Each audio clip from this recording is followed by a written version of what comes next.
নবীরা নবীদের ব্যাপারে আহলুস সুন্নাত ওয়াল জামাআর একটা আকীদা। আমি আজকে লম্বা কোনো বয়ান করতে বসিনি, দুটো কথা আছে যে নবীদের ব্যাপারে আহলুস সুন্নাত ওয়াল জামাআর আরেকটা আকীদা শুনেন। আকীদা হলো নবীরা হাইয়ান ওয়া মাইয়িতান, নবীরা জীবিত এবং মৃত, জমিনের মানুষের জন্য উপকারী, অপকারী না। এই কারণে কোন নবীর কবরে মাজারে বিদআত নেই। কোন নবীর কবর দিয়েও কেউ ঢুকায় পড়ে না।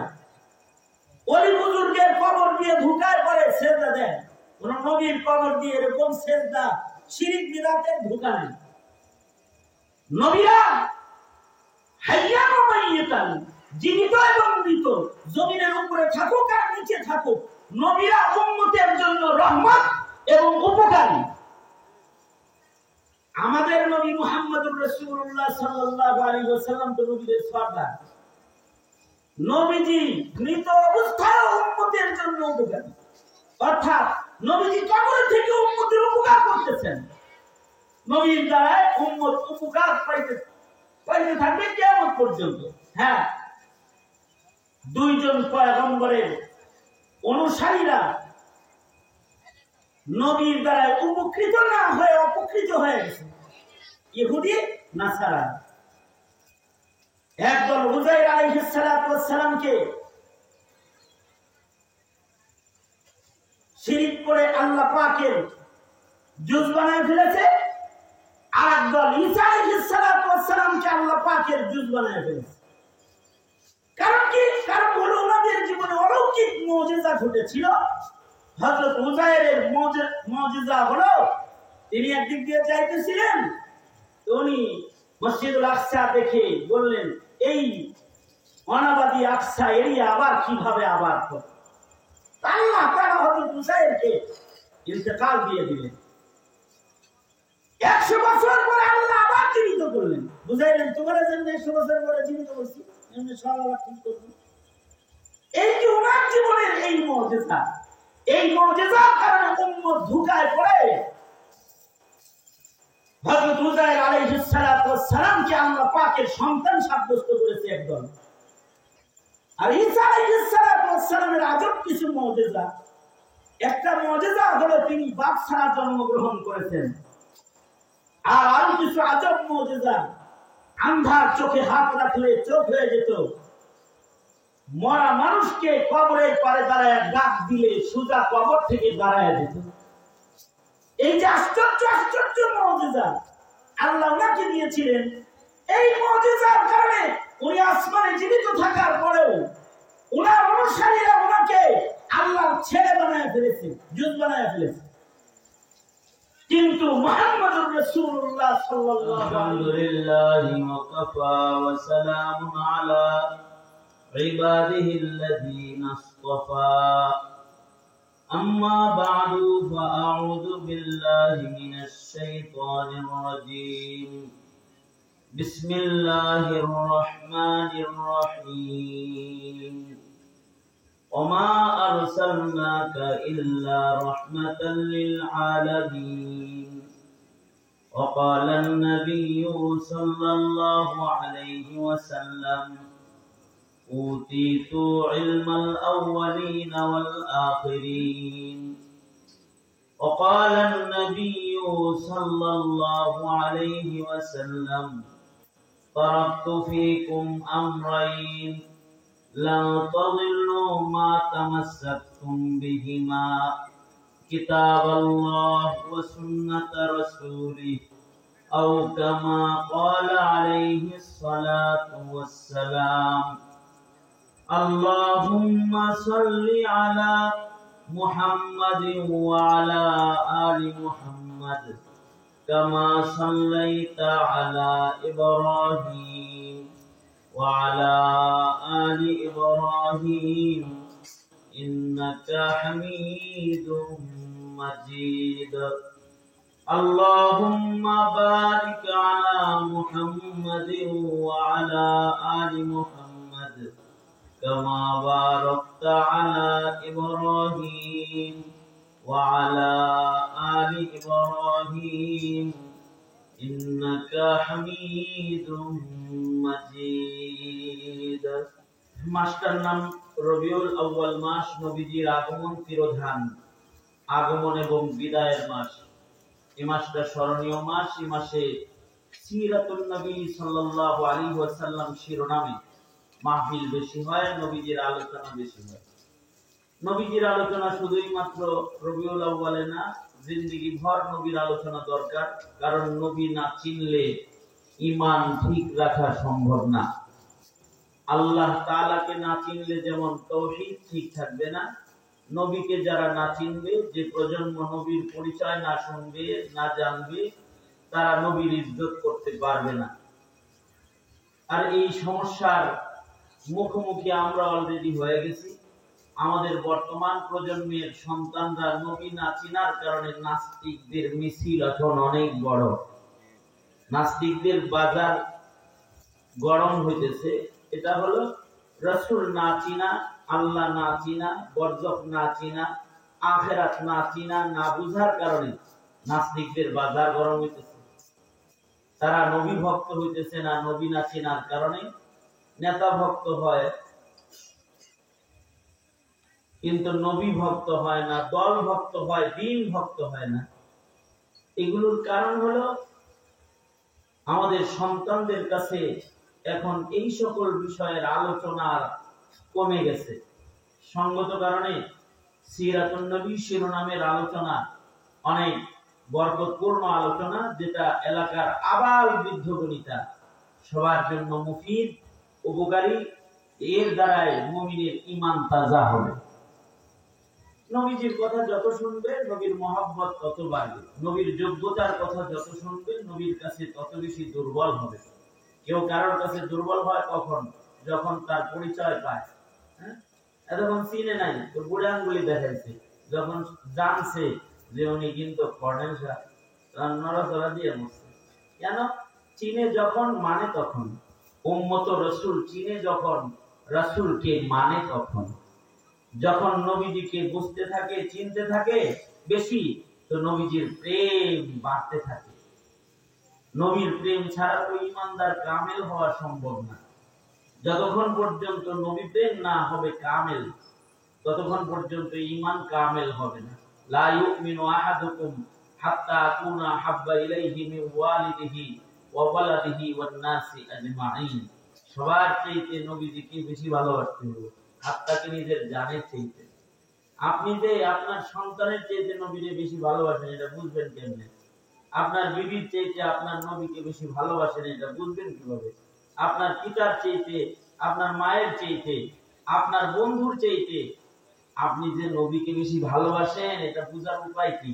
আছেন নানতুবি রহমাতুল্লাহ আলাইহি হিজ্জাতুল ইসলাম সুন্দর একটা মূলনীতি বলছেন যে নবীর উল্টা যদি বাবারে দেখো, তখন যদি বাবার মুহাব্বত এত প্রবল হয় যে নবীর উল্টা চলে বাবা, অতটুকুন বাবার সামনে বলতে পারো না যে আব্বা এটা সুন্নতের খেলাফ, বোঝা যাবে তুমি তোমার বাবাকে নবীর চাইতে বেশি মূল্যায়ন করছো।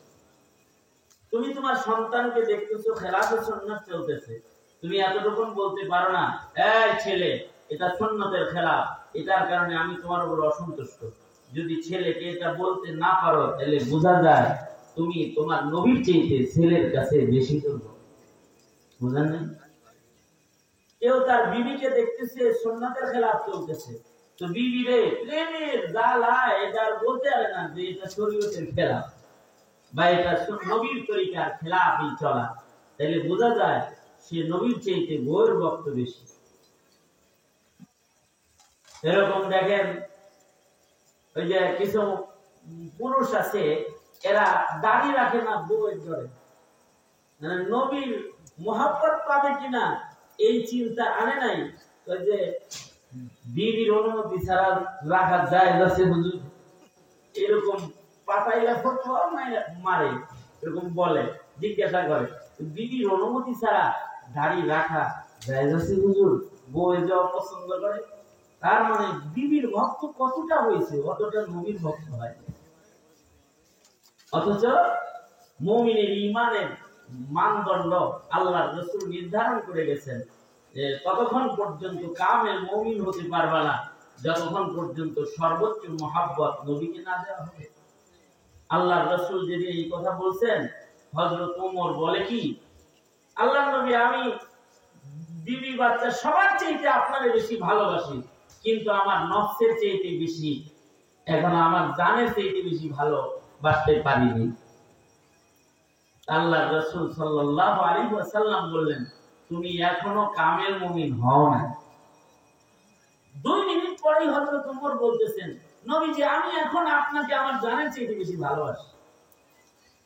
আল্লাহর রাসূল বললেন, তাহলে তুমি এখন কামেল মুমিন হয়েছো। এ কেবল তুমি কামেল মুমিন হইলে? আল্লামা তাকি উসমানী দামাত বরকাতুহু তিনি ব্যাখ্যা গ্রন্থে এই হাদিসের ব্যাখ্যায় তিনি বলেছেন, ফাতুল মুনিমের ভিতরে উনি বলেছেন, হযরত ওমর 2 মিনিট আগে বলল যে কামেল ঈমান উনি জানের চাইতে নবীকে বেশি ভালোবাসেন, 2 মিনিট পরেই বলে যে আমি জানের চাইতে বেশি ভালোবাসি। তাহলে কি 2 মিনিটে ঈমান কামেল হয়ে গেল? অর্থাৎ 2 মিনিট আগে ওমরের ঈমান নাকেস ছিল, আর 2 মিনিট পরে ওমরের ঈমান কামেল হয়েছে। বিষয়টা কি এমন? আল্লামা উসমানী বলে না, ওমর তো মুহাদ্দাস, ওমরের হৃদয়ে আল্লাহ পাক আল্লাহর কথা ইলকা করে। আল্লাহ তাআলা ওমরকে দিয়ে এই নাটকটা সাজায়া প্রেমের গভীরতা কেমনে হয় এটার একটা চিত্র কিয়ামত পর্যন্ত উম্মতের কাছে পেশ করছে। হযরত ওমর নিজের জানের চাইতে রাসূলকে আগে থেকে বেশি ভালোবাসে, কিন্তু তারপর আল্লাহ এলকা করছে তো এই কারণে হযরত ওমর জাতিকে দেখাইতেছে, এই সাবধান, জানের চাইতে ভালো না বাসলে কিন্তু ঈমানদার কামেল হবি না। ওই দেখোস না কয় কি কেবল ঈমানদার হইলা, এটা একটা কথা। আর একটা কথা হলো যে প্রেমের আবেদন যখন জনদিক থেকে হয় তখন প্রেমটা জমে ভালো। আমি খালি একজনকে ভালোবাসি, তাহলে তার ভালোবাসাটা জমলো না। হযরত ওমর প্রেম জমানোর জন্য, যার সাথে প্রেম করলে আল্লাহ খুশি হয় তার সাথে প্রেম জমানোর জন্য হযরত ওমর প্রেমের আবেদন মাসুকের জবান দিয়ে বাইর করতেছে। অর্থাৎ হযরত ওমর বলতেছে জানের চাইতে বেশি ভালোবাসে না, এবার মাসুক বলতেছে আমারে ভালো না বাসলে কিন্তু ঈমানদার হবে না। মানে ভালোবাসার আবেদনটা মাসুকের মুখ দিয়ে বাইর করে এরপরে হযরত ওমর বলতেছে আমি আপনাকে আমার জানের চাইতে বেশি ভালোবাসি। অর্থাৎ আশিক মাসুকের খেলাটাকে আরো জমাইতে হবে কিভাবে, এর একটা চিত্র কিয়ামত পর্যন্ত উম্মতের কাছে হযরত ওমরের ঘটনা দিয়া আল্লাহ তাআলা পেশ করছে। আমাদের সন্তানরা এখন দলকে ভালোবাসে, নেতাকে ভালোবাসে, কিন্তু নবীর ভালোবাসা প্রকাশ করা জানে না, ধর্মের ভালোবাসা প্রকাশ করা জানে না। এই না জানার কারণটা হলো নবী সম্পর্কে আমাদের সন্তানরা বেশি জানে না, এই কারণে নবীকে সম্মান করতে পারে না। অথচ সিরাতুন নবী, আল্লাহর নবীর সিরাত আল্লাহ তাআলা কিয়ামত পর্যন্ত হেফাজত করবেন। কোরআন যেমন হেফাজত করবেন আল্লাহ তাআলা, আল্লাহ পাক যেমন কোরআনের প্রতিটি নুকতা অক্ষর হেফাজত করবেন, আল্লাহ পাক এরকম সিরাত নবীজির জীবন, নবীজির জীবন আদর্শকে হেফাজত করবেন। আল্লাহর রাসূলের জন্ম থেকে মৃত্যু পর্যন্ত যা কিছু আছে সব উম্মত বৈশা বৈশা বলবে আর একদল শুনবে। বলা আর শোনার মাধ্যমে উম্মতের সাথে নবীজির সাথে মুহাব্বতের তাল্লুক বাড়বে, আর নবীজির ইত্তিবা বাড়বে, আর নবীর সাথে তাল্লুক গভীর হবে। নবীর সাথে তাল্লুক যত গভীর হবে আল্লাহর সাথে বান্দার তাল্লুক তত বেশি গভীর হবে। এ কারণেই নবীর জীবনটাও পরিপূর্ণভাবে মাহফুজ, কোরআন যেমন মাহফুজ আল্লাহ তাআলা হেফাজত করবেন, সিরাতটাও হেফাজত করা হবে। মিলাদুন নবী যারা প্রচার করতে চায় তারা নবীর সিরাতকে দফন করতে চায়। অর্থাৎ এরা নবীর শুধু জন্মদিন অথবা জন্ম বৃত্তান্ত অথবা জন্মের আনন্দ, জন্মের খুশি দিয়েই নবীর সিরাতকে দাফন করে ফেলাইতে চায়। অর্থাৎ মুমিনের ঈমানকে এই জন্ম আনন্দের ভেতরে ঢুকায়া এতটুকুনের ভেতরে সীমাবদ্ধ করতে চায়। তার মানে হলো এরা নবীর অনুসারীর বাজারকে নষ্ট করতে চায়। আর যারা সিরাতুন নবীর শিরোনামে কথা কয় তারা আল্লাহর রাসূলের টোটাল দিনের সামনে তুলে ধরে। আল্লাহ নবীর জিন্দেগি উম্মতের কাছে যত খুলবে, উম্মত নবীকে তত বেশি মানতে পারবে, বুঝতে পারবে, চিনতে পারবে। নবীদের ব্যাপারে আহলুস সুন্নাতি ওয়াল জামাআর একটা আকীদা। আমি আজকে লম্বা কোনো বয়ান করতে বসিনি, দুটো কথা আছে যে নবীদের ব্যাপারে আহলুস সুন্নাতি ওয়াল জামাআর আরেকটা আকীদা শুনেন। আকীদা হলো নবীরা হাইয়ান ওয়া মাইয়িতান, নবীরা জীবিত এবং মৃত, জমিনের মানুষের জন্য উপকারী, অপকারী না। এই কারণে কোন নবীর কবরে মাজারে বিদআত নেই। কোন নবীর কবর দিয়েও কেউ ঢুকায় পড়ে না। ওলি বুজুর্গের কবর দিয়ে ঢুকায় পড়ে সেজদা দেয়। কোন নবীর কবর দিয়ে এরকম সেজদা শিরক বিদআতের ঢুকা নেই। নবীরা হাইয়ান ওয়া মাইয়িতান, জীবিত এবং মৃত, জমিনের উপরে থাকুক আর নিচে থাকুক, নবীরা উম্মতের জন্য রহমত এবং উপকারী। আমাদের নবী মুহাম্মদুর রাসূলুল্লাহ সাল্লাল্লাহু আলাইহি ওয়াসাল্লাম তো নবীদের সরদার। নবীজি মৃত অবস্থায় উম্মতের জন্য উপকারী, অর্থাৎ নবীজি কবর থেকে উম্মতের উপকার করতেছেন। নবীর দ্বারা উম্মত উপকার পাইতে থাকবে কিয়ামত পর্যন্ত। হ্যাঁ, দুইজন পয়গম্বরের অনুসারীরা নবীর দ্বারা উপকৃত না হয়ে অপকৃত হয়ে গেছে, ইহুদি নাসারা। একদল উযাইর আলাইহিস সালাতু ওয়াস সালামকে শিরিক করে আল্লাহ পাকের জুজ বানায় ফেলেছে, আর একদল ঈসা আলাইহিস সালাতু ওয়াস সালামকে আল্লাহ পাকের জুজ বানায় ফেলেছে। কারণ কি? কারণ হলো ওনাদের জীবনে অলৌকিক মুজিজা ঘটেছিল। হযরত উযাইরের মুজিজা হলো তিনি একদিক দিয়ে যাইতেছিলেন, উনি মসজিদুল আকসা দেখে বললেন, এই অনাবাদী আকসা এরিয়া আবার কিভাবে আবার করে। আল্লাহ তাআলা হযরত উযাইরকে ইন্তেকাল দিয়ে দিলেন। 100 বছর পরে আল্লাহ আবার জীবিত করলেন। বুঝাইলেন, তোমার জন্য 100 বছর পরে জীবিত করছি, এমনি সব আবার ঠিক করব। এই যে ওনার জীবনের এই মুজিজা, এই মুজিজার কারণে উম্মত ধোঁকায় পড়ে হযরত উযাইর আলাইহিস সালাতু ওয়াস সালামকে আল্লাহ পাকের সন্তান সাব্যস্ত করেছে একদল। আর ঈসা আলাইহিস সালাতু ওয়াস সালামের আজব কিছু মুজিজা। একটা মুজিজা হলো তিনি বাপ ছাড়া জন্মগ্রহণ করেছেন। আর আরো কিছু আজব মুজিজা, আন্ধার চোখে হাত রাখলে চোখ হয়ে যেত, মরা মানুষকে কবরের পারে দাঁড়ায় ডাক দিলে সোজা কবর থেকে দাঁড়ায় যেত।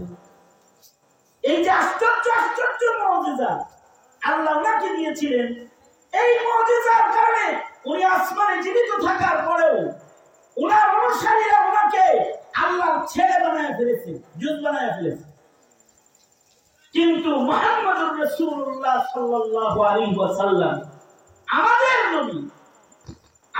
নবীকে আল্লাহ তাআলা শ্রেষ্ঠ পয়গম্বর বানিয়ে সারা দুনিয়ার জন্য রহমত বানিয়ে নবীজির ইন্তেকালের পরেও আলামিনের ভেতরে নবীজির ফয়েজকে আম করার জন্য, নবীজির দ্বীনকে টিকানোর জন্য নবীজিকে আল্লাহ তাআলা সর্বোচ্চ আজব মুজিজা দান করেছেন, সেটা হলো নবীজির ইলমের মুজিজা এবং নবীজির সিরাতের মুজিজা, নবীজির ইলম হেফাজতের মুজিজা, নবীজির সিরাত হেফাজতের মুজিজা। নবীজি চলে গেছেন 1000 বছর আগে, কিন্তু নবীর ইলম এখনো যেমন রেখে গেছেন তেমন আছে। এটা নবীর সবচেয়ে বড় মুজিজা। এই মুজিজা যতদিন হিফাজত হবে ততদিন এই উম্মতের ভেতরে নবীর সিরাত ও ইলম হিফাজত হলে এই উম্মত হিদায়াতের উপরে অটল থাকবে। আর যদি উম্মত নবীজির এই মুজিজা থেকে দূরে সরে যায় এরা গুমরাহ হয়ে যাবে।